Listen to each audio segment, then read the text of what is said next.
ओम नमो भगवते वासुदेवाय। महाभारत की कथाओं में प्रसंग है ययाति का देवयानी के साथ विवाह, शुक्राचार्य का शाप और पूर्व का यौवन दान। वैशंपायन जी कहते हैं, एक दिन की बात है, देवयानी अपनी दासियों और शर्मिष्ठा के साथ उसी वन में क्रीड़ा करने के लिए गई थी। अभी वह विहार कर ही रही थी कि नहुष नंदन राजा ययाति भी उधर ही आ निकले।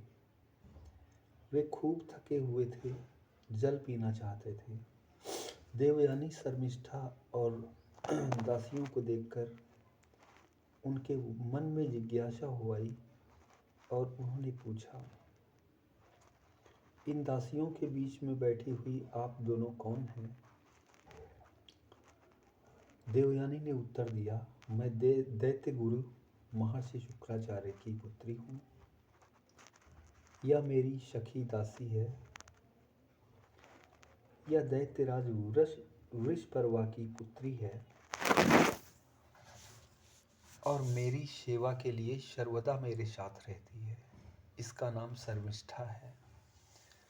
मैं अपनी सब दासियों और शर्मिष्ठा के साथ आपके अधीन हूँ। आपको मैं अपने सखा और स्वामी के रूप में स्वीकार करती हूँ। आप भी मुझे स्वीकार कीजिए। आपका कल्याण हो। ययाति ने कहा, शुक्र नंदिनी, तुम्हारा कल्याण हो। मैं तुम्हारे योग्य नहीं हूँ। तुम्हारे पिता क्षत्रिय के साथ तुम्हारा विवाह नहीं कर सकते। देवयानी ने कहा, राजन, आपसे पहले किसी ने भी मेरा हाथ नहीं पकड़ा था। कुएं से निकालते समय आपने मेरा हाथ पकड़ लिया, इसलिए मैं आपको अपने स्वामी के रूप में वरण करती हूँ। अब भला दूसरा कोई पुरुष मेरे हाथ का स्पर्श कैसे कर सकता है? ययाति ने कहा, कल्याणी, जब तक तुम्हारे पिता स्वयं तुम्हें मेरे हाथों सौंप नहीं देते, तब तक मैं तुम्हें कैसे स्वीकार कर सकता हूँ? तब देवयानी ने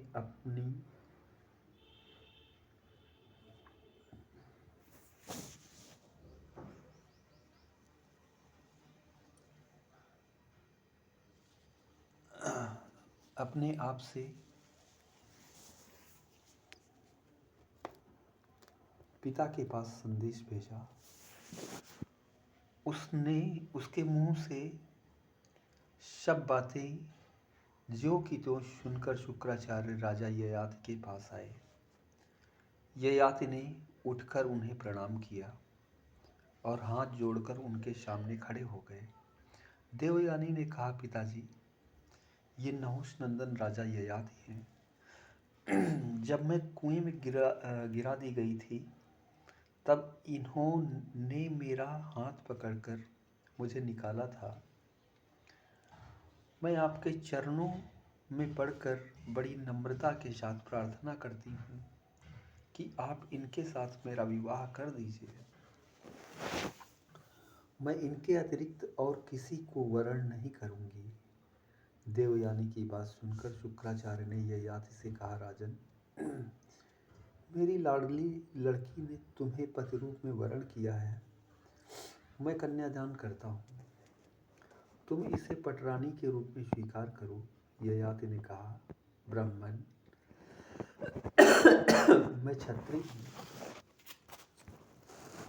ब्राह्मण कन्या के साथ विवाह करने से मुझे वर्ण संकरता का दोष लगेगा। आप ऐसी कृपा कीजिए और वर दीजिए कि वह महान दोष मेरा स्पर्श न करे। शुक्राचार्य ने कहा, तुम यह संबंध स्वीकार कर लो। किसी प्रकार की चिंता मत करो। मैं तुम्हारा पाप नष्ट किए देता हूँ। तुम मेरी पुत्री को पत्नी के रूप में स्वीकार करके धर्म का पालन करो और सुख भोगो। बेटा, वृषपर्वा की पुत्री शर्मिष्ठा का भी तुम उचित सत्कार करना, परंतु उसे कभी अपनी सेज पर मत बुलाना। तदनंतर शास्त्रोक्त विधि से देवयानी का पाणी ग्रहण संस्कार संपन्न हुआ और दासी शर्मिष्ठा तथा देवयानी को लेकर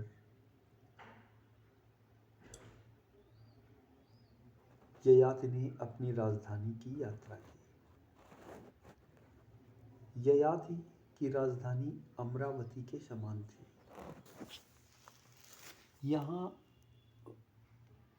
वहां लौटकर उन्होंने देवयानी को तो अंतापुर में रख दिया और शर्मिष्ठा तथा दासियों के लिए देवयानी की सम्मति से अशोक वाटिका के पास एक स्थान बनवा दिया तथा अन्न वस्त्र की समुचित व्यवस्था कर दी। राजोचित भोगते बहुत वर्ष बीत गए। समय पर देवयानी को गर्भ रहा और पुत्र उत्पन्न हुआ। एक बार संयोगवश राजा ययाति अशोक वाटिका के पास जा निकले और वहां शर्मिष्ठा को देखकर कुछ रुक गए। राजा को एकांत में पाकर शर्मिष्ठा उनके पास गई और हाथ जोड़कर बोली, जैसे चंद्रमा इंद्र, विष्णु, यम और वरुण के महल में कोई स्त्री सुरक्षित रह सकती है, वैसे ही मैं आपके यहाँ सुरक्षित हूँ। यहाँ मेरी ओर कौन दृष्टि डाल सकता है? आप मेरा रूप, कुल और शील तो जानते ही हैं। यह मेरे ऋतु का समय है। मैं आपसे उसकी सफलता के लिए प्रार्थना करती हूँ। आप मुझे ऋतुदान दीजिए। राजा ययाति ने शर्मिष्ठा के कथन का औचित्य स्वीकार किया और उन्होंने उसकी प्रार्थना पूर्ण की। राजा ययाति के देवयानी से 2 पुत्र हुए, यदु और दुर्वासु। शर्मिष्ठा से 3 पुत्र हुए, ध्रुव, अनु और पूरु। इस प्रकार बहुत समय बीत गया। एक दिन देवयानी राजा ययाति के साथ अशोक वाटिका में गई। यहाँ देवयानी ने देखा कि देवताओं के समान सुंदर 3 सुकुमार कुमार खेल रहे हैं। उसके आश्चर्य की सीमा न रही। उसने पूछा, आर्यपुत्र, ये सुंदर कुमार किसके हैं? इनका सौंदर्य तो आप जैसा ही मालूम पड़ता है। फिर देवयानी ने उन बच्चों से पूछा, तुम लोगों के नाम क्या हैं? किस वंश के हो? तुम्हारे माँ बाप कौन हैं? ठीक ठीक बताओ तो। बच्चों ने अंगुलियों से राजा की ओर संकेत किया और कहा, हमारी माँ है शर्मिष्ठा। बच्चे बड़े प्रेम से राजा के पास दौड़ गए। उस समय देवयानी साथ थी, इसलिए राजा ने उन्हें गोद में नहीं लिया।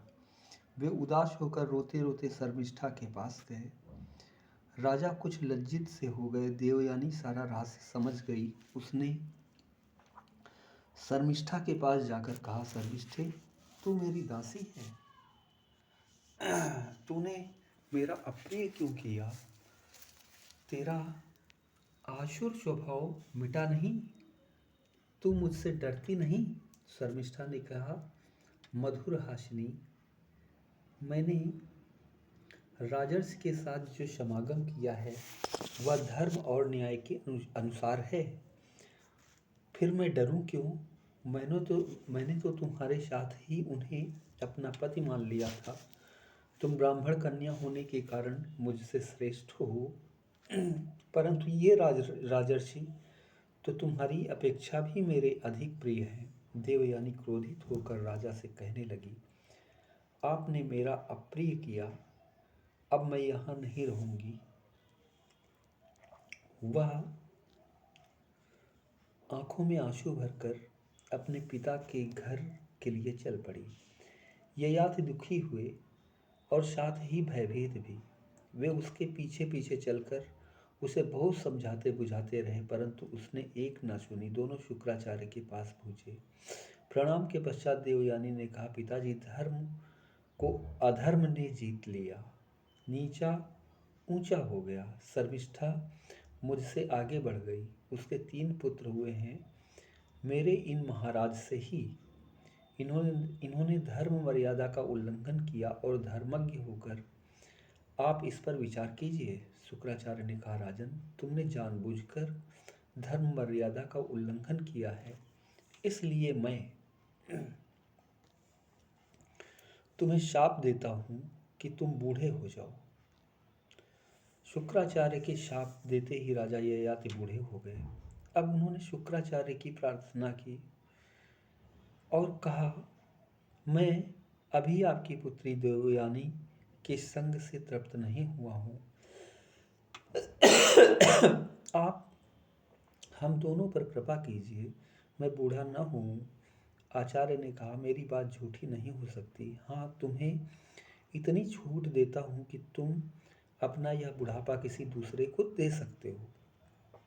ययाति ने कहा, ब्राह्मण, आप ऐसी आज्ञा दीजिए कि जो पुत्र मुझे अपनी जवानी देकर बुढ़ापा ले ले, वही राज्य, पुण्य और यश का भागी हो।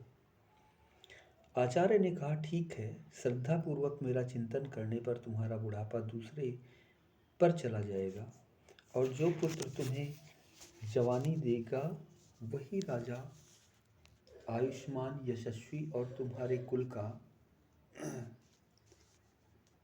वंशधर होगा। राजा ययाति अपनी राजधानी में आए। उन्होंने यदु को बुलाकर कहा, मैं बूढ़ा हो गया हूँ, मेरे शरीर में झुर्रियाँ पड़ गई, बाल सफ़ेद हो गए, परंतु मैं अभी जवानी के भोगों से तृप्त नहीं हूँ। तुम मेरा बुढ़ापा लेकर अपनी जवानी दे दो। 1000 वर्ष पूरा होने पर मैं तुम्हारी जवानी फिर तुम्हें लौटा दूंगा। यदु ने कहा, बुढ़ापे में अनेकों दोष हैं, उस अवस्था में खाना पीना भी तो ठीक नहीं होता। शरीर ढीला, बाल सफ़ेद और सारे शरीर पर झुर्रियाँ, शक्ति नहीं, आनंद नहीं, युवतियाँ तिरस्कार करती हैं। मैं आपका बुढ़ापा नहीं ले सकता। ययाति ने कहा, अजी, तुम मेरे हृदय से उत्पन्न हुए हो, फिर भी मुझे अपनी जवानी नहीं देते। जाओ, तुम्हारी संतान को राज्य का हक नहीं रहेगा। फिर उन्होंने अपने दूसरे पुत्र तुर्वस को बुलाकर भी वही बात कही, परंतु उसने भी बुढ़ापा लेने से इनकार कर दिया। ययाति ने उसे भी शाप देते हुए कहा, तेरा वंश नहीं चलेगा, तू मांस भोजी, दुराचारी और वर्णशंकर म्लेच्छों का राजा होगा।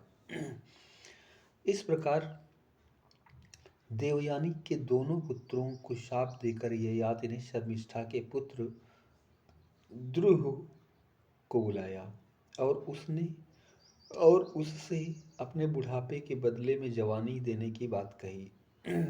द्रुह ने कहा, बूढ़े को हाथी, घोड़े, रथ और युवतियों का साथ कुछ भी तो सुख नहीं मिलता।